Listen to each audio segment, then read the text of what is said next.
Muito boa tarde para você que nos acompanha nessa segunda-feira aqui no Notícias Agrícolas. Eu sou Virgínia Alves e nosso destaque agora é produção de café. E nossa parada hoje vai ser com a Minasul para ver então como é que está andando aí a safra de 2023. E para conversar com a gente aqui hoje eu estou com o Adriano Rabelo. Adriano, seja muito bem-vindo aqui ao NA. Adriano, vamos lá então, né? O primeiro de tudo, eu queria saber se a safra já começou para os cooperados da Minasul. Como é que a gente está em relação a isso? A colheita já iniciou, só que o percentual de produtores colhendo ainda é baixo. A gente acredita que menos de 20% dos produtores iniciaram a colheita. Isso é um volume que fica abaixo do esperado para essa época do ano, Adriano, se a gente for comparar com os outros anos? Sim, em relação aos outros anos, a colheita está um pouco mais atrasada. O principal motivo é que a gente está com um percentual alto de café verde, decorrente daquela florada que a gente tivemos várias floradas, setembro, outubro e novembro. Então, aquela florada de novembro, os frutos decorrentes daquela florada ainda estão verdes. Isso é que está impedindo, basicamente, o início da colheita. Em relação à mão de obra, Adriana, a gente sabe que em algumas regiões isso está sendo um problema bem significativo, os produtores com dificuldade na contratação. Como é que está aí na área de atuação da Minasul? Sim, em toda a área de atuação, a dificuldade de mão de obra é muito grande. A gente ainda tem um percentual alto de colheita manual. Então, praticamente é geral em todos os municípios, a falta de gente para colher café. Isso aí está cada ano se agravando. Tanto é que tem vindo pessoas aí do norte, da Bahia, para poder ajudar na colheita do café. E Adriano, só para a gente entender, quando você fala que é um percentual alto, de quanto que é? A gente estima que a nossa região, em torno aí de 40%, a colheita ainda é manual. E a gente tem que lembrar também que lavouras novas, primeira e segunda colheita, a dificuldade do uso de máquinas é muito grande. Então, mesmo em áreas planas, essas lavouras ainda têm que ser colhidas de mão. E qual que é a justificativa que a gente tem para esse problema na mão de obra, Adriana? A gente sabe que esse é um problema que vem se agravando a cada ano, mas tem algum fator nesse ano que seja mais significativo?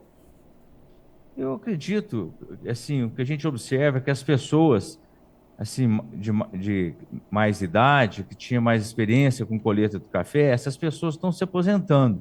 E a gente vê poucas pessoas novas, poucos jovens entrando nesse mercado, nesse tipo de trabalho. Então, acho que esse é que é o principal fator. Falta de gente mais nova querendo colher café. Apesar de ser uma atividade hoje bem remunerada, tem bons atrativos, mas é a questão realmente de pouca gente interessada nesse trabalho. Era isso que eu ia te perguntar, se tinha alguma coisa a ver com essa questão de remuneração, mas então não é falta mesmo de gente interessada em fazer esse tipo de serviço.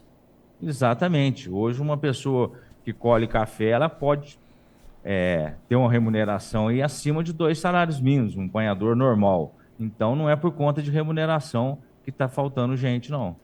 E Adriano, diante desse cenário, principalmente da falta de mão de obra, né, como que tem sido a orientação da Minasul junto a esses produtores? Então, a gente tem tentado mecanizar o máximo possível, tanto com as máquinas maiores, e hoje também a colheita manual, ela tem o auxílio dessas maquininhas portáteis, e isso aumenta muito a capacidade do próprio apanhador. Então, é mecanizar ao máximo. Essas áreas de montanha, com o uso de maquininhas, o rendimento do apanhador aumenta muito. E tentar fazer um planejamento aí, início, meio e fim de colheita, para poder o produtor ter uma noção aí do período que ele vai estar colhendo, a quantidade de pessoas que ele necessita de contratar e, eventualmente, buscar essas pessoas em outros estados, em outras regiões. E Adriano, falando um pouquinho da maturação do café, está muito atrasada em relação aos últimos anos? Está mais atrasada, repetindo, principalmente por conta da florada de novembro. Essa florada de novembro é que está causando esse excesso de café verde, principalmente na barrada. Isso traz algum nas partes mais... Perdão, Adriano, pode terminar. Esse café mais verde está na parte inferior das plantas. Ele demora mais a madurar. Tá. Em relação ao volume dessa safra, Adriana, a gente deve ter uma recuperação em comparação com os últimos 2 anos? Sim, essa safra, a expectativa é que ela seja maior que 2021 e 22. Um pouco menor que 2020, mas maior do que os últimos 2 anos. E em relação à qualidade da safra, a gente já consegue falar um pouquinho, Adriano? Por enquanto, a expectativa é de uma boa qualidade. É lógico que o produtor vai ter que ter os cuidados, principalmente com essa questão de ter uma maior desigualdade da maturação. Então, o produtor vai ter que aí caprichar mais aí no pós-colheita para separar esses frutos de maturação diferente. E, Adriano, a gente está agora, de acordo com os meteorologistas, num período de neutralidade, mas com o El Niño já no radar aí para os próximos meses. O El Niño traz algum tipo de preocupação para o café aí da região da Minas Sul? Nesse momento, a grande preocupação nossa é com frio, é com possibilidade de geada. A gente não tem como prever, mas existe sempre, todo ano, existe o risco de geada. Então, nós estamos no início do inverno, né? O risco maior de geada é maio, junho e julho. Então, é a nossa maior preocupação.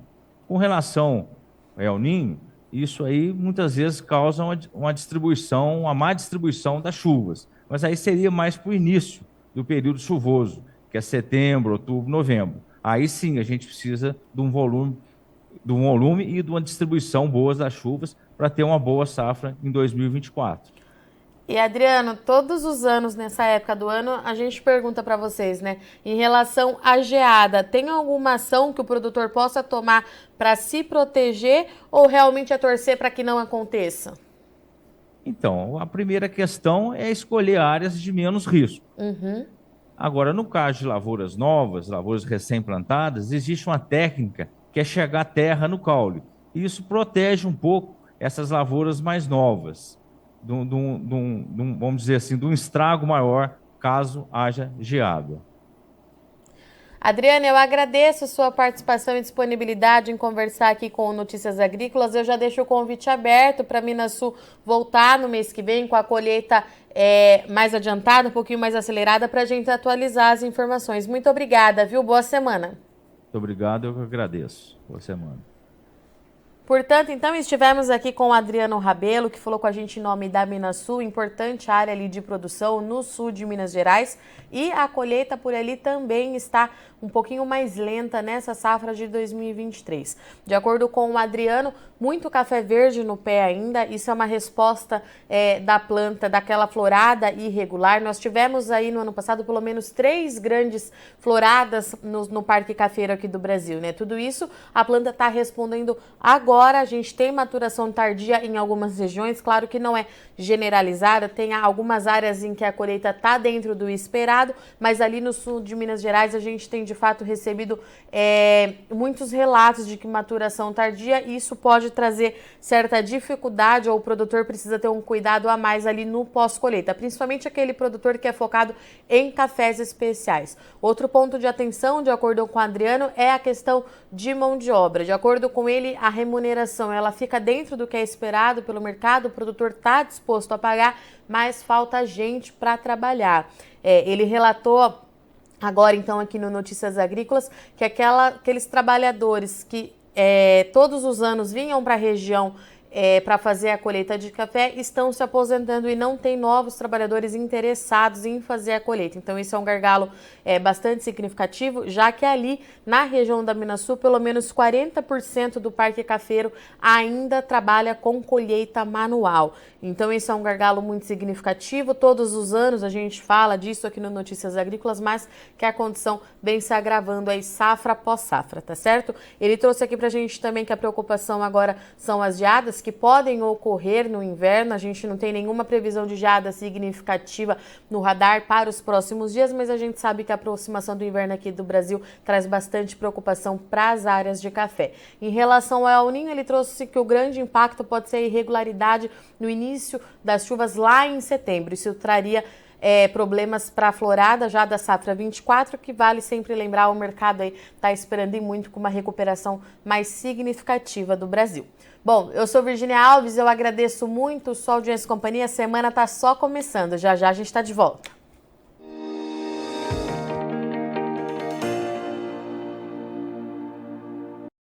Participe das nossas mídias sociais, no Facebook, Notícias Agrícolas, no Instagram, @Notícias Agrícolas e em nosso Twitter, @Noteagri. E para assistir todos os vídeos, se inscreva no YouTube, na Twitch, no Notícias Agrícolas Oficial.